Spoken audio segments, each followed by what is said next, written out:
Hi, my name's Andrew Weir and I'm the Balvenie ambassador for the Western United States, but then you probably knew that from my accent. It's my pleasure and privilege to travel around the States and tell the story of this fifth generation, family-owned Scottish distillery. We are one of the few distilleries that still makes whisky the way we made it 100 years ago. We're very proud of that fact. We do so on our 1,000-acre Balvenie Mains farm, purchased by William Grant in 1892.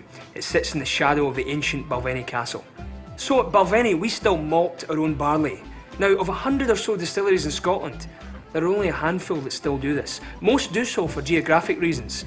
We do it because we believe in keeping alive the traditional art of making good Scotch whisky. So what is malting barley?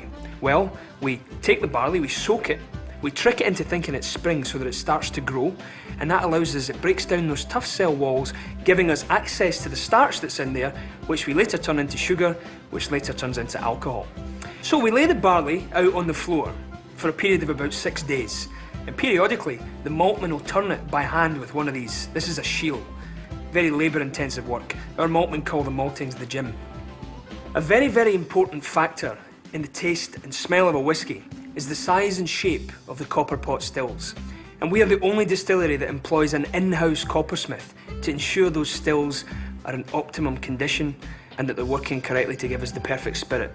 Dennis McBain has been with us for 51 years and is our in-house coppersmith. So once that new make spirit has run from the stills, the next thing to do is age it. And maturation is so important to whisky. 60 to 70% of the flavour comes from the wood that it was aged in. So we have an in-house cooperage. 8 men who build and repair about 28 barrels a day. This is a craft. It takes 4 years to learn to become a cooper. We have some of the tools here. The hammer and driver, the cocker, the adze, a craft that's been passed down from generation to generation. And lastly, we have a man called David Stewart. They say that much of the science in whisky happens before the spirit goes into the barrel. And that's true. There's no real exact science to maturation. We lay them in the warehouses, we let them sleep for many, many years. And in a man like David, it's his job to select each cask, to monitor the maturation, to marry them together, to select single casks. David is a legend in the industry, and we've been graced with his presence at the company for 47 years.